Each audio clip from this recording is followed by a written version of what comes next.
वैदिक कालीन समाज को समझते हैं। कालीन जो समाज था उसका जो आधार था वो परिवार था, यानी कि समाज की जो सबसे छोटी इकाई थी वो थी परिवार।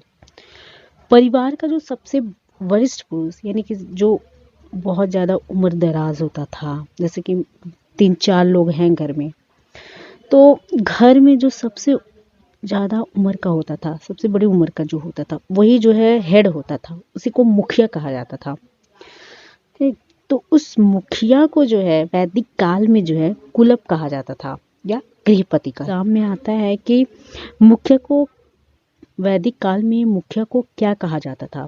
ऑप्शन आएगा 3-4, तो उसमें भी एक ऑप्शन होगा कुलप, तो आप आंसर लगाओगे कुलप। अगर कुलप नहीं है तो गृहपत।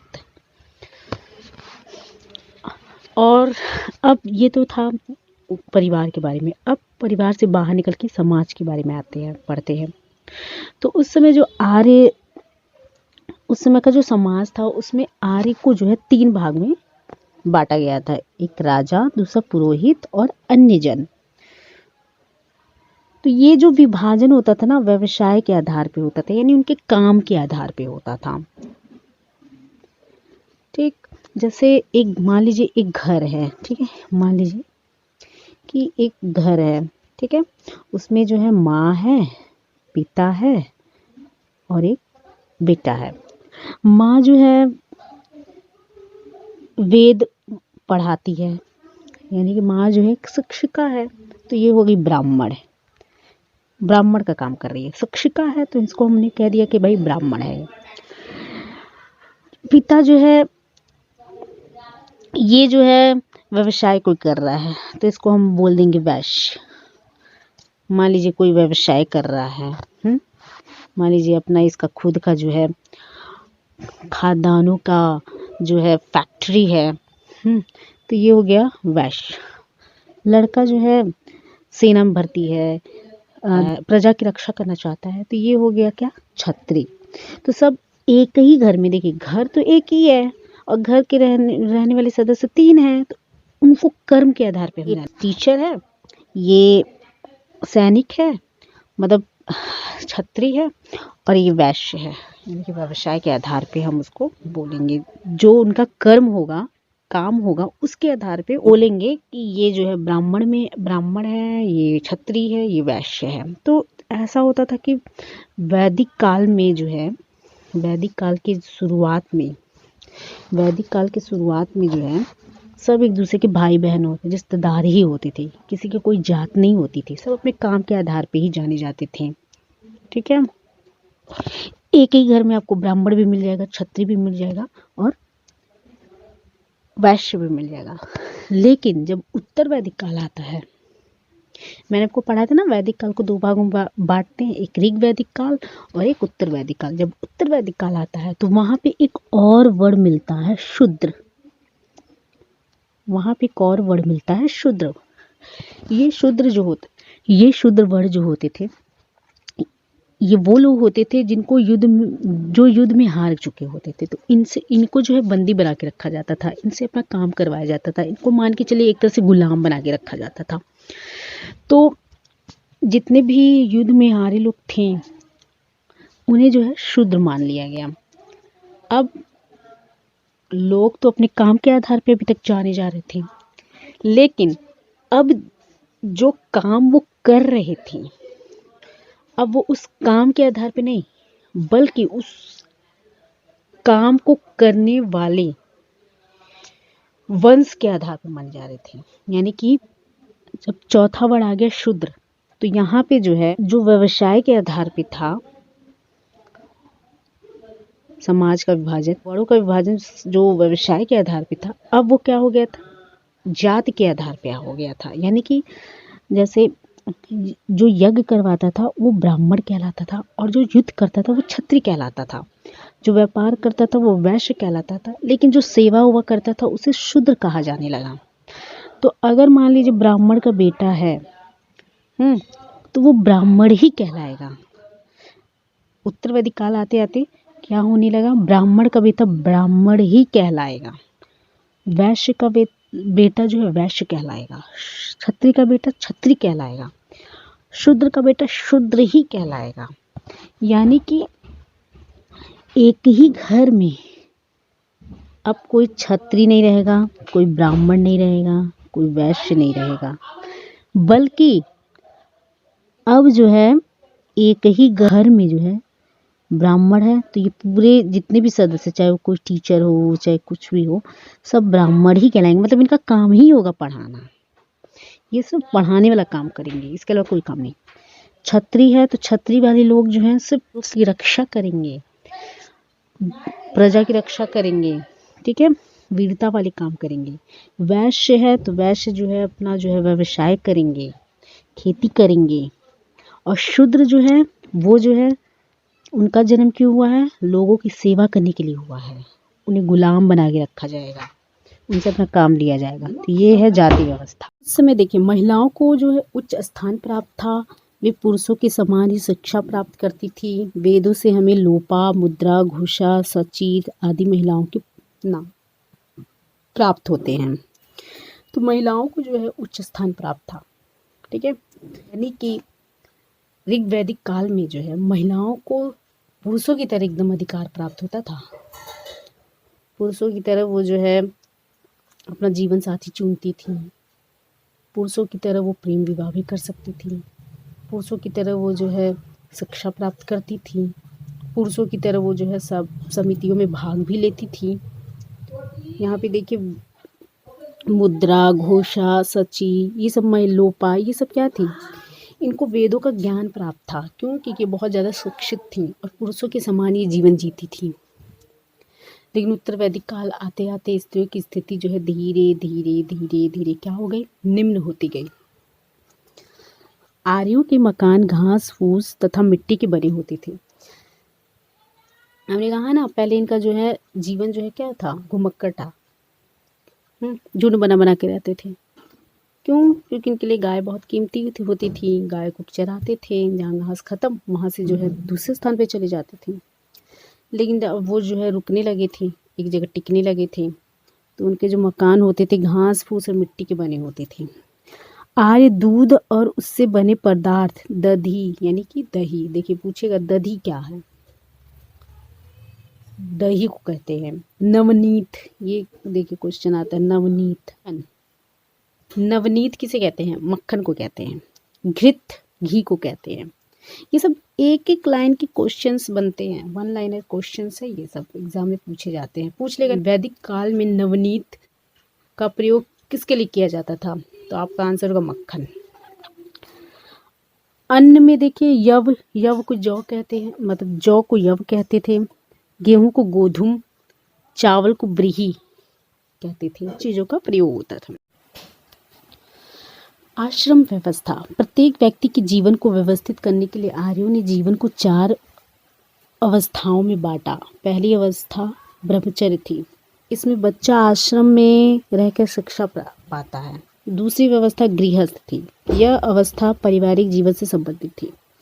तीसरी चौथी अवस्था जो है वानप्रस्थ और संन्यास की थी, जिसमें व्यक्ति वन में जाता था और आत्मचिंतन द्वारा ईश्वर को प्राप्त करने की कोशिश करता था। अब इसको कैसे समझते हैं? बहुत ही सिंपल तरीके से कि आश्रम व्यवस्थाओं में बांटा। पहला ब्रह्मचर्य था, यानी कि इसमें क्या होता था कि बच्चा जो है बच्चा आश्रम जाता था, शिक्षा प्राप्त करता था। दूसरा गृहस्थ, यानी कि शादी विवाह करता था, गृहस्थ जीवन जो है संभालता था, पारिवारिक जीवन से संबंधित होता था। और तीसरी और चौथी अवस्था कहते हैं, तीसरी अवस्था होती थी कि वानप्रस्थ, वन में जाकर निवास करता था, ज्ञान की प्राप्ति करता था। चौथा सन्यासी, सन्यासी जीवन जीता था, मतलब दुनिया से एकदम भोग विलास से एकदम दूर, शुद्धिकरण मन का करता था, ईश्वर को प्राप्त करने की बस उसकी मनसा होती थी। तो ये भी एक आश्रम व्यवस्था थी। अब इसमें जानते हैं ये 4 व्यवस्था तो है। पहला तो हमको सबसे अच्छा लगा ब्रह्मचर्य, भाई पढ़ाई करो, अच्छे से करो, शिक्षा प्राप्त करो, ब्रह्मचर्य जीवन बहुत अच्छा है। गृहस्थ जीवन भी अच्छा है, आने वाली पीढ़ियाँ इससे बनती हैं, अच्छा है। ये वानप्रस्थ जीवन बहुत बेकार है। सोचिए जरा उस समय जो है महिलाएं, पुरुष क्या करते थे पुरुष, गृहस्थ जीवन में तो प्रवेश कर जाते थे, लेकिन जब वानप्रस्थ अवस्था आती थी तो वहाँ पे महिलाओं और बच्चों को छोड़ करके चले जाते थे वन में जाते थे आत्मचिंतन करने। अब बताइए कि ऐसी कौन इस तरह की व्यवस्था से उन महिला और उन बच्चों का जीवन तो बर्बाद हो जाता था। और ये देखिए व्यवस्था पुरुषों के लिए होती थी, औरतों के लिए भी हुई होती तो अच्छा रहता। खैर छोड़िए, इसलिए पढ़ना इतिहास बहुत ज़रूरी है जागरूकता लाने के लिए।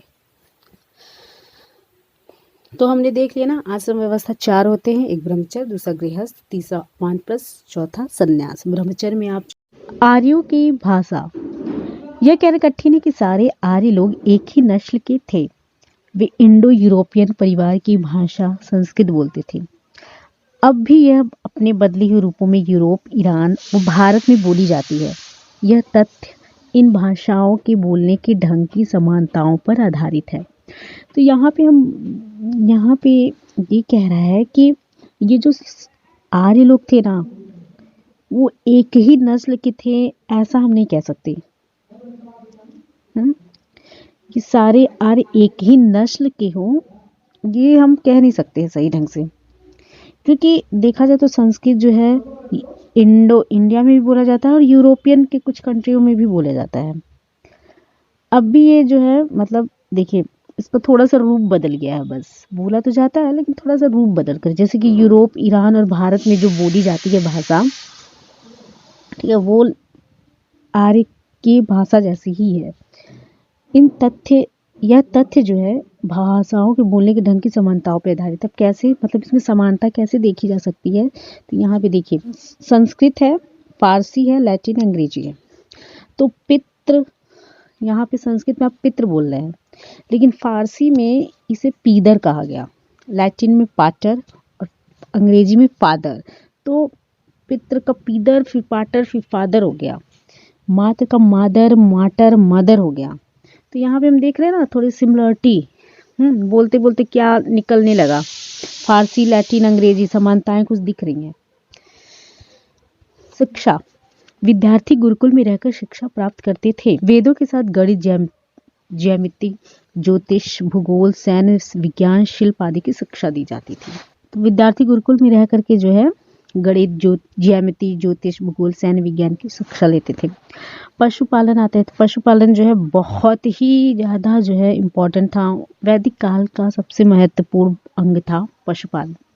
तो स्टार्टिंग में ये जो है प्रारंभ में जो आर्य क्या थे, पशुपालक ही थे। गाय, बैल व्यक्ति की संपत्ति मानी जाती थी। ये उनको समृद्धि का प्रतीक मानते थे। जिनके यहाँ गाय की संख्या ज़्यादा होती थी, बैल की संख्या, वो बहुत अमीर माने जाते थे। ऐसा उस समय की बात है, ऐसा माना जाता था उस समय। गाय का प्रयोग जो है वस्तु को खरीदने में भी किया जाता था। गाय को पवित्र वस्तु माना जाता था, इसको पवित्र भी वस्तु माना जाता था और बहुत ही समृद्ध वस्तु माना जाता था। वेदों में इसे अघन्या कहा है, मतलब इसकी हत्या नहीं की जा सकती थी। ठीक है, गाय की कोई अगर हत्या कर देता था तो उसको जो है ना मृत्युदंड दिया जाता था उस समय। मतलब गाय को इतना ज़्यादा सम्मान दिया जाता था। पड़ियों, आसपास के किसान द्वारा गाय चुराने के कारण कई बार युद्ध प्रारंभ हो जाता है। यानी कि पड़ी उनको कहते थे जो व्यापार करते थे। तो जो व्यापारी होते थे वो कभी कभी गाय भी चुरा लेते थे। इससे क्या होता था कि युद्ध भी हो जाते थे। आर्य उन्हें दस्यु कहते थे। आर्य जो है ना, इन्हें दस्यु मतलब दास भी कहते थे। दस्यु मतलब होता है दास। खेती का महत्व, जनसंख्या वृद्धि के कारण वे अपनी आवश्यकताओं की पूर्ति के लिए कृषि पर ध्यान देने लगे। आर्य जब गंगा, यमुना, दोआब क्षेत्र में बसने लग गए, इन्होंने जंगल काटकर कृषि योग्य भूमि बनाया। कृषि करने के लिए वे हल का प्रयोग करते थे। वे जौ के साथ गेहूं, धान, दाल आदि उगाते थे। अब क्या हो गया, जनसंख्या की जब वृद्धि हुई तो उनको और भी जरूरतें महसूस हुई आर्यों को। तो उन्होंने जो है सोचा कि कृषि करते हैं, कृषि पर ज़्यादा ध्यान देते हैं, क्योंकि कृषि रहेगा तो हमारा भी पेट भरेगा और जानवरों का भी पेट भरेगा। तो अब वो जो है गंगा और यमुना के दोआब क्षेत्र में बसने लगे। तो दोआब क्षेत्र मैंने आपको बताया था कहाँ है। दोआब क्षेत्र मैंने आपको बहुत अच्छे से बताया था कि जो गंगा और यमुना के बीच का जो स्थल है वो दोआब क्षेत्र है। तो उन्होंने क्या किया, जंगल को काट करके जो है कृषि योग्य भूमि बना लिया। वहाँ पे जितने भी जंगल थे उनको काट दिया और वहाँ पे खेती करना शुरू कर दिए। वे हल का भी प्रयोग करते थे, इसलिए उन्होंने जो है हल बनाया। और हल से खेती शुरू हो गई, जिससे खेती करना आसान हो जाता था। वैसे लकड़ी का रहता था, टूट जाता था तो ज़्यादा लोग खेती नहीं करते थे, लेकिन जब लोहे का उनको प्राप्त हुआ तो उन्होंने जो है कृषि बहुत अच्छे ढंग से की। उनके औजार लोहे के होते थे और बहुत दिन तक चलते थे और खेती में भी जो है बहुत आरामदायक होते थे करने में। वे जौ के साथ गेहूं, धान, दाल आदि भी उगाने लगे थे। शिल्प, आर्य पशुओं से संबंधित व्यवसाय जैसे ऊन काटना, रथ जोतना, लकड़ी की वस्तुएं बनाना, मिट्टी के बर्तन, हस्तशिल्प, धातु कर्म का कार्य करते थे। हाथों से बनाते थे जो भी, वो सारा काम करते थे। धातु को अयस्क कहते थे। क्वेश्चन पूछता है धातु को क्या कहते थे, अयस्क कहते थे। ऋग्वैदिक काल में इन्हें तांबा कांसा का भी ज्ञान था। लोहे का ज्ञान इन्हें उत्तर वैदिक काल में हुआ था। जब तक इनको लोहे का ज्ञान नहीं था तो ये कृषि पर ज्यादा ध्यान नहीं देते थे, ये कृषि करते ही नहीं थे। पशुपालन ही इनका जो है आधार था जीवन जीने का। लेकिन जैसे ही इन्होंने जो है लोहे की खोज की, वैसे ही जो है इन्होंने जो है खेती करना शुरू कर दिया। विज्ञान और प्रौद्योगिकी, आर्यों को सूर्य, चंद्रमा, पृथ्वी, नक्षत्र की गतियों का भी ज्ञान था। वे ज्यामिति और आकृति से परिचित भी थे। तो उस समय जो आर्य जो है इनको इन सब चीजों से जो है जानकारी प्राप्त थी, थोड़ा ज्ञान था इनका भी। अब ऋग वैदिक और उत्तर वैदिक काल में अंतर देखिए क्या है। तो मैंने आपको बताया भी है कि वैदिक काल को जो है हम दो भागों में बांटेंगे, एक होता है ऋग वैदिक काल, दूसरा होता है उत्तर वैदिक काल। तो ऋग वैदिक काल का जीवन गतिशील था, मतलब वो एक जगह नहीं रुकते थे, वो बंजारा जीवन जीते थे। लेकिन उत्तर वैदिक काल का आते आते वे जो है खेती करना शुरू कर दिया और जीवन स्थायी हो गया। दूसरा है, राजा का पद वंशानुगत नहीं था, यानी कि राजा जो है कोई अनुभवी इंसान जो वीर होता था, समझदार होता था, उसको बनाया जाता था। लेकिन उत्तर वैदिक काल आते आते क्या हुआ, राजा का जो पद होता था वो जो है वंशानुगत हो गया, यानी कि राजा का बेटा ही राजा बनता था। वर्ण व्यवस्था नहीं थी, मैंने आपको बताया, डिटेल में बताया कि उसमें जो है एक घर में ही जो है आपको ब्राह्मण, क्षत्रिय, वैश्य सब मिलेंगे। लेकिन उत्तर वैदिक काल आते आते जो है ब्राह्मण का बेटा ब्राह्मण ही कहलाएगा, क्षत्रिय का बेटा क्षत्रिय ही कहलाएगा, ऐसी व्यवस्था हो गई थी। यानी कि अब कर्म नहीं, अब जो है वंश आधार हो गया था। वर्ण व्यवस्था जो है विकसित हो गई थी। पशुपालन मुख्य व्यवसाय था। कृषि मुख्य व्यवसाय बन गया था। यहाँ पे पशुपालन ही मुख्य व्यवसाय था, इसलिए जीवन गतिशील होता था। यहाँ कृषि मुख्य व्यवसाय था, इसलिए यहाँ जीवन जो है स्थायी हो गया था। महाकाव्य रचना, दो प्रसिद्ध महाकाव्य हैं। रामायण की रचना महर्षि वाल्मीकि द्वारा संस्कृत में की गई। इस ग्रंथ में कौशल के राजा दशरथ के पुत्र मर्यादा पुरुषोत्तम राम के आदर्श के जीवन और कार्यों का वर्णन किया गया है। आज भी रामचरित जी के जीवन पर आधारित रामलीला का आयोजन किया जाता है। तो इसमें क्या बताया है कि आपको बस ये याद रखना है कि दो महाकाव्य हैं, एक रामायण है, एक महाभारत है। रामायण की रचना जो है महर्षि वाल्मीकि ने की है, जो संस्कृत में लिखा गया है। इसमें जो है भगवान राम के आदर्श जीवन के बारे में बताया गया है, ठीक है। और महाभारत क्या है, महाभारत की रचना जो है, महाभारत भी एक महाकाव्य है और इसकी रचना महर्षि वेदव्यास ने की। और इसमें जो है क्या है, कौरवों और पांडु वंश के पांडव की मुख्य कथा दी गई, यानी कि कौरवों और पांडव की कहानी मुख्य रूप से इसमें दिखाई गई है। और भी जानिए क्या क्या है। तो ये जो है वन लाइनर क्वेश्चन आता है कि उत्तर लोहे की खोज किस काल में हुई थी, तो आपका आंसर होगा उत्तर वैदिक काल में हुई थी। वैदिक काल से पूर्व चित्रात्मक लिपि थी। अब ध्वनि के आधार पर अक्षरों का विकास होने लगा, अक्षरों को मिलाकर शब्द और शब्द को मिलाकर वाक्य बनने लगे थे। यानी कि वैदिक काल से पूर्व एक सभ्यता थी, हड़प्पा सभ्यता।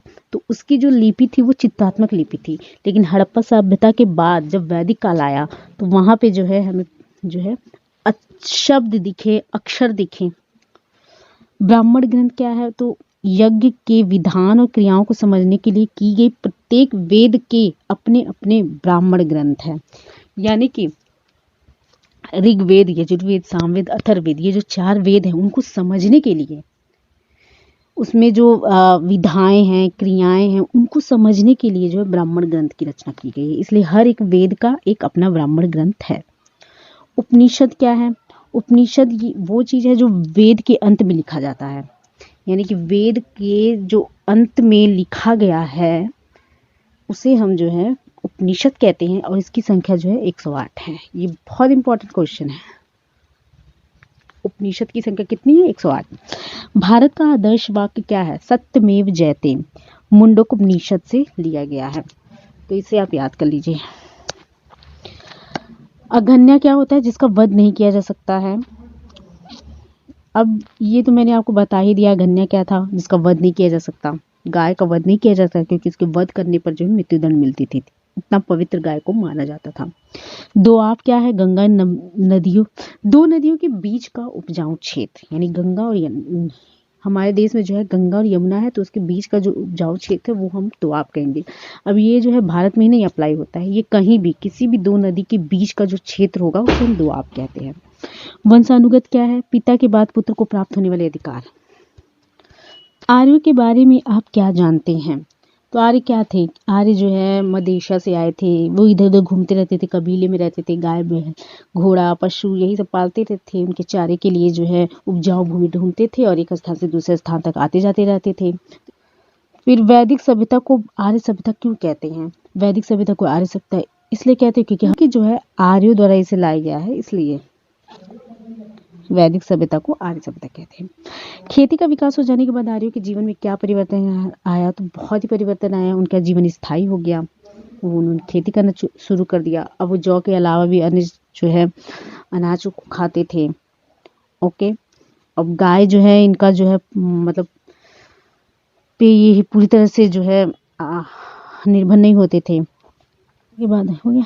आर्यों का सामाजिक व्यवस्था कैसी थी? तो सभा और समिति नामक जो है पहले तो जो है ऋग्वेदिक काल में जो है सभा नामक सभा होती थी, फिर बाद में उत्तर वैदिक काल में समिति हो गई। ठीक है, पहले राजा का जीवन जो है वंशानुगत नहीं होता था, लेकिन बाद में वंशानुगत हो गया। सामाजिक व्यवस्था जो है पहले जो है व्यवसाय के आधारित थी, लेकिन धीरे धीरे जो है वो क्या हो गई? जात पे आधारित हो गई। तो इस तरह से उनकी सामाजिक व्यवस्था थी। वैदिक कालीन शिक्षा व्यवस्था का वर्णन करिए। तो वैदिक कालीन शिक्षा व्यवस्था में हम देखेंगे कि शुरू में जो है महिलाएं और पुरुष दोनों को जो है समान रूप से पढ़ने का अधिकार था, लेकिन जैसे जैसे जो है उत्तर वैदिक काल आता है हम देखते हैं कि जो है आदमियों के लिए जो है आश्रम व्यवस्था भी आ जाती है। ठीक है, अब वो जो है उनकी आश्रम व्यवस्था में जो है ब्रह्मचर्य, गृहस्थ, वानप्रस्थ, सन्यासी जीवन आ जाता है। महिलाएं जो हैं अब शिक्षा का उनको मतलब शिक्षा उनको नहीं दी जाती है। संक्षिप्त उत्तर लिखिए। आश्रम व्यवस्था मैंने बता दिया 4 है। सभा समिति बता दिया, सभा में जो है महत्वपूर्ण लोग शामिल होते, समिति जो है कोई भी शामिल हो जाता था जनता। आर्यवर्त क्या थे? आर्यवर्त क्या थे? जो सप्तसिंधु यानी कि 7 नदी थी, सिंधु, रावी, ब्यास, झीलम, चिनाब, सतलज, सरस्वती, तो वो 7 नदियां, और ब्रह्मवट जो दिल्ली के आसपास का क्षेत्र था वो, और ब्रह्मर्षि यानी गंगा यमुना का जो दोआब क्षेत्र था वो तीनों मिलाकर के जो है आर्यवर्त वन का निर्माण करती थी। तो हिमाचल से लेकर के जो विंध्याचल पर्वत तक का क्षेत्र था वो क्या था? आर्यवर्त कहलाता था। राजा का कर्तव्य क्या होता था? प्रजा की रक्षा करना, और क्या, उनकी जरूरतों को पूरा करना, पूर्ति करें। प्रसिद्ध गायत्री मंत्र कहाँ से लिया गया है? तो ये जो है आपका ऋग्वेद से लिया गया है। ठीक है, ऋग्वेद से। और सप्त स्वर स रे ग म प ध नि सा का उल्लेख कहाँ से मिलता है? तो हमें जो है स से स्वर, स से सामवेद, यानी संगीत जो है स से सामवेद, स से संगीत, तो सामवेद में मिलता है। आर्यों की भाषा जो है संस्कृत थी, और की रचना महर्षि वेद व्यास ने की थी। तो महाभारत की रचना महर्षि वेद व्यास ने की थी। महाभारत की रचना। ट्रू फॉल्स भी देख लेते हैं। ब्रह्मचर्य आश्रम में बालक शिक्षा ग्रहण करता था? जी हाँ, बिल्कुल। लोहे की खोज उत्तर वैदिक काल में हुई थी? हाँ जी। उत्तर वेद सबसे प्राचीन वेद था? नो, गलत। आर्यों की भाषा वैदिक संस्कृत थी? यस। तो आज ये चैप्टर खत्म हो जाता है। नेक्स्ट जो है हम रिवाइज करेंगे, तो मिलते हैं नेक्स्ट वीडियो के साथ, और आपसे शायद रिक्वेस्ट है हमारी, चैनल को लाइक करें, सब्सक्राइब करें, शेयर करें और कमेंट करें। तो ठीक है दोस्तों, bye bye, take care, good luck, see you soon.